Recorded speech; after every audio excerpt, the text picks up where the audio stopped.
You press red button, let me know.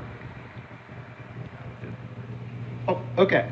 So we're here with Charo and Tom. Charo is a 4-year-old Kentucky.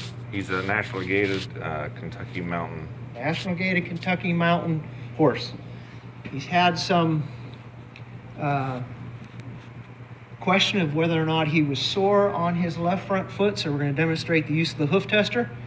One of the things I like to do is start out with a point of reference. So even though his left front foot was the foot that was in question, I'm going to start out and test a few things for sensitivity on his right side first, and then we'll move to the left side. So on the right side, we'll see if Tom can move around this direction. Maybe we'll get a better shot that way. A couple of things that I want to do is test obviously for nails, because he has a shoe on. We want to make sure there's not a wild nail. So we'll pick the foot out the best we can. You'll notice he's a flat-footed horse. That's also going to be in question here in a minute when we pull the shoe and do some testing that way. But I can test some basic things with the shoe on for the nails. Okay, so again, this was the foot, the side that was not in question. So what am I going to do for a baseline reference? I like to just start around the circumference of the foot, and I'll start with a series of about 3 light squeezes, and I'm going to travel around the outer perimeter of the hoof, and it is pressure that he can feel, just like when I had my finger inside the hoof tester earlier. Something you can feel. Now the next series of squeezes is going to be moderate. It's still a rhythm of 3, and if Tom can get closer there, you might see the hoof wall moving, and even the sole kind of moving in and out just a little bit. So I'm going to go around the circumference of that at medium pressure. Okay. Now, firm pressure. Again, this doesn't mean I'm going to wrench down all my might. I'm going to do a firm pressure where I clearly see both sides flexing, the wall side and the sole side. And sometimes you can see it, and hopefully you can see it on the video, the foot moving from underneath the shoe a little bit, like there. And then we're going to go firm here, and we're going to keep traveling around here. Good boy. And there. And there. And remember, rhythm is important. I'm doing a series of 3 firm squeezes. Again, he has not at all have any reaction to that. We can do an overall hoof squeeze here. And what I want you to notice is see if you can see the ends of the hoof move underneath the shoe. Now, some of you are thinking, boy, this shoe is about ready to be reset. Do you see on this side how the foot is moving under the shoe? Good job, Tom. But when we reset this shoe, obviously that'll be repositioned. But so far, no pain. We didn't expect any. Let's go to the other side. Move you to the other side. And good job, Charo. As a 4-year-old horse, Tom has done a great job with this fella in terms of picking up feet and doing all your basic stuff. Okay, so again, I'm going to start with some medium pressure. If we do pick up something, one of the things I'm suspecting, and we talked about it when we saw him moving earlier, we turned him out and watched him go on a circle. I might be suspecting, if any response at all, something in the realm of a sole bruise or a stone bruise. Okay, now we're going for my medium squeezes. Good. Good. Notice that I'm lined up where there's nails. I'm lined up where there's nails. The other thing to point out is notice that my hoof tester is not so low on the hoof Tom can reach down there, that I'm not accidentally squeezing in the sensitive part of his coronary area. I don't want the hoof tester that low. I want to make sure it's on the firm part of the hoof. Whoops. Good cameraman almost got hit here. Okay, now my last series of squeezes. These are firm. Now, a lot of times, because of sensitivity, sometimes I won't get beyond the light squeeze, and if it's a severe abscess or a bad horseshoeing nail, when I'm on top in line with horseshoeing nail, in the immediate squeeze phase, a horse would react to the point where they're pulling their foot away. So that's what we're looking for there. And then, of course, the overall squeeze. See the hoof again moving underneath the shoe a little bit, particularly on that side. I'm going to do one more squeeze series firm, just to make sure this is the firm.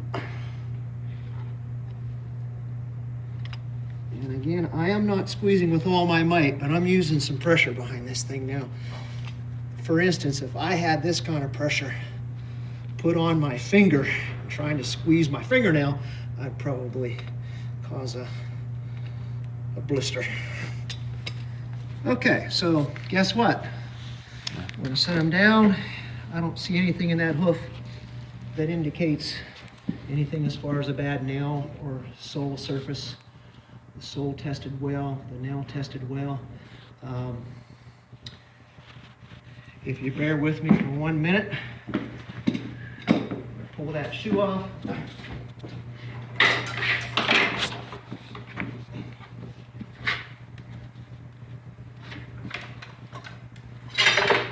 Tom. Pulling the shoe off.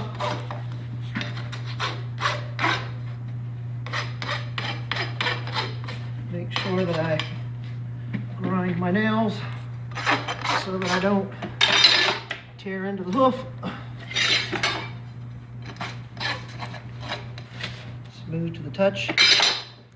And then we're gonna come back. I'll let the camera come this direction, Tom. Thank you, sir. Slide my box over here. And it's important when you're pulling shoes off to always start from the base. And when I lift, I want to lift up with the toe and pull down with my tool towards the toe. Everything comes towards the toe.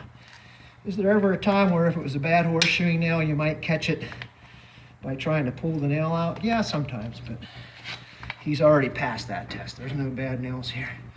Notice that if the nails pop out, they can come out individually. Just make sure those are away from the horse so no one's tramps on those. Put those back in my box. Now there's a tool called a crease nail puller.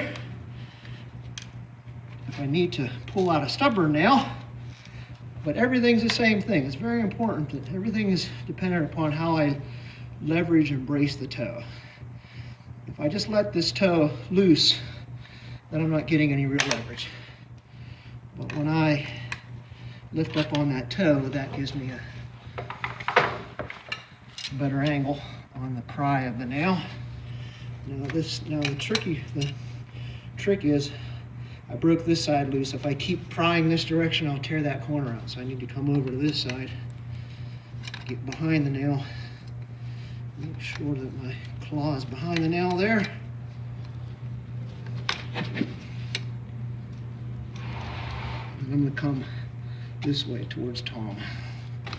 Notice how that came out nice and clean, no damage. Okay, so brush that foot off real quick.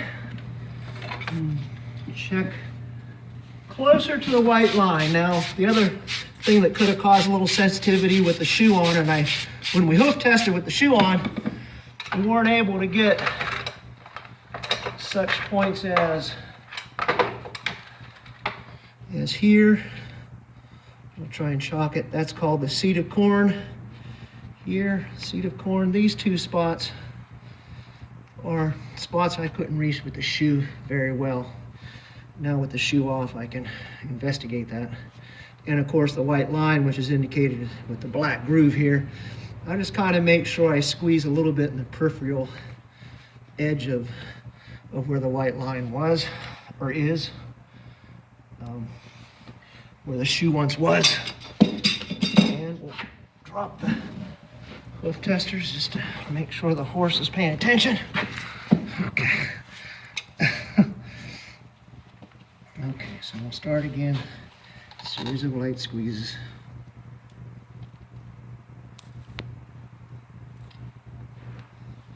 Almost just a initial contact here. And go to the seat corner here. That's pretty good. This is a piece of sole that we can, dead tissue. We don't need that. That's just kind of like a hangnail. And we'll do medium. Now, the biggest thing in terms of sensitivity of hoof testers is if your horse does react, it could be because he needs to position or there's a fly, so we're going to set him down. There was no negative reaction there. That was just he had to adjust himself, so it's better to do these in phases. You don't have to hold the foot up the entire time. So that's the other thing. A response that's due to the hoof tester is going to be a sharp reaction, and usually in the rhythm of which you're squeezing. But a random twitch or something is just a fly like that was, so we set him down. Now we're going to go for the firm. Now I can put enough pain on. Now this is firm and he's doing all right, but when I go beyond firm, watch what happens. Particularly on his leg up here. See his? Maybe you can stretch up here, Tom. I can make enough, like his upper leg there, I can make enough that I can make him flinch. But that's putting a lot on there. That's a normal reaction, really, because if you squeeze, like we said before, sensitivity, you squeeze enough, you're going to get a negative response if you squeeze too hard. So we got to be sensitive to that issue. And he is a flat-footed horse. So these are all firm. That's the thing you're going to have a hard time seeing.